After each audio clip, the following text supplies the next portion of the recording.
आपका स्वागत है। मैं हूं आपके साथ पूजा वर्मा। हिंदू धार्मिक मान्यताओं के अनुसार पितरों की आत्मा की शांति और मुक्ति के लिए पिंडदान अहम कर्म कांड है। आश्विन मास के कृष्ण पक्ष को पितृपक्ष या महालय पक्ष कहा जाता है, जिसमें लोग अपने पुरखों का पिंडदान करते हैं। मान्यता है कि पिंडदान करने से मृत आत्मा को मोक्ष की प्राप्ति हो जाती है। ऐसे तो पिंडदान के लिए कई धार्मिक स्थान हैं, लेकिन सबसे उपयुक्त स्थल बिहार के गया को माना जाता है। हर साल पितृपक्ष में लाखों लोग पितरों को मोक्ष दिलाने की कामना के साथ बिहार के गया जाते हैं। पर इस साल यह यात्रा सन्नाटा है और यहाँ सन्नाटा फैला हुआ है। हालांकि सितंबर से पितृपक्ष शुरू हो चुकी है, लेकिन विष्णु नगरी गया पिंडदानियों के लिए वहां पर काफी सन्नाटा है, क्योंकि वहां पर कोई पहुंचा ही नहीं है। आपको बता दें कि पितृपक्ष को पिंडदान देने के लिए देश विदेश से श्रद्धालु पहुंचते थे, लेकिन इस साल वहां पर सन्नाटा बिसरा है और इसकी वजह है कोरोना वायरस।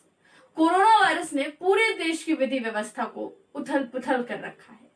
कई चीजों में बदलाव आ गए हैं, कई नियमों में बदलाव आ गए हैं। पितृदान के लिए अब ऑनलाइन विधियां शुरू हो गई हैं। देखिए इस खास रिपोर्ट में कि इस बार पितृदान को लेकर कितनी सारी परेशानियां हो रही हैं। हिंदू धर्मावलंबियों के लिए पवित्र पितृपक्ष 2 सितंबर से शुरू हो गया है। 15 दिनों के इस पखवाड़े में पूर्वजों के प्रति आस्था दिखलाने और उन्हें याद करने का अद्भुत धार्मिक अनुष्ठान होता है। मान्यता है कि पितृपक्ष के दौरान पुरखों की आत्मा तीर्थ पहुंच जाती है और उन्हें इंतजार होता है अपने उत्तराधिकारियों के द्वारा पिंडदान और तर्पण का। कहा जाता है कि गयाजी तीर्थ में पिंडदान और तर्पण करने से पुरखों की आत्मा को शांति मिलती है। पुराणों के अनुसार भगवान राम भी यहाँ पहुँचे थे और अपने पिता के लिए पिंडदान और तर्पण दिया था। पितृपक्ष तो आज से आरंभ हो गया है, लेकिन वैश्विक महामारी कोरोना के कारण जारी लॉकडाउन की वजह से पिंडदानी गया नहीं पहुंच सके।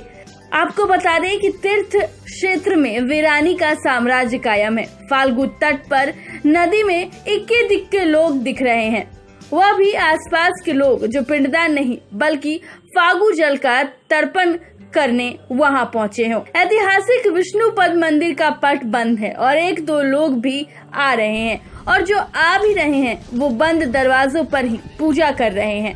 समस्त मेला क्षेत्र की दुकानों में वीरानी छाई हुई है और दुकानदार मायूस हैं। बता दें कि 15 दिनों तक चलने वाले इस पितृपक्ष मेले में देश ही नहीं बल्कि दुनिया के कोने कोने से लाखों श्रद्धालु यहाँ आते थे और अपने पितरों को मोक्ष दिलाने के लिए पिंडदान तर्पण का धार्मिक अनुष्ठान करते थे। पितृपक्ष मेले में हजारों बड़े छोटे व्यवसायियों को पूरे साल के लिए रोजी रोटी का इंतजाम होता था। इसके अलावे पंडित, पुरोहित, नाई, इन सभी लोगों को रोजगार के अवसर मिलते थे। पर इस बार लॉकडाउन के कारण पितृपक्ष मेला स्थगित है, जिसकी वजह से हजारों लोगों के सामने रोजी रोटी की समस्या पैदा हो गई है। पितृपक्ष चालू था, आज कार्तिक मास है, इसलिए सभी यात्रियों लोग को महामारी के समय में आना बंद है। प्रशासन की तरफ से रोक लगा हुआ है। यहाँ पे सभी को भुखमरी के कगार पर पहुँचे हुए हैं लोग। बहुत आशा था, सालों भर में आशा रहता है कि इसी से पितृपक्ष में जीत करके खाते थे लोग। सभी यात्रियों का सेवा होता था, प्रशासन की तरफ से भी सेवा होता था और सभी लोग की तरफ से सेवा होता था। हम लोग भी फूल माला तुलसी बेच करके ये सब बंदी है। महामारी के समय में इसका कोई उपाय है नहीं। अब इसके लिए प्रशासन ही कुछ न कुछ व्यवस्था करे जिससे आदमी का जीवन रोटी चले। आपने कि किस तरीके से पिंडदान को लेकर इस बार गया में सन्नाटा पसरा हुआ है।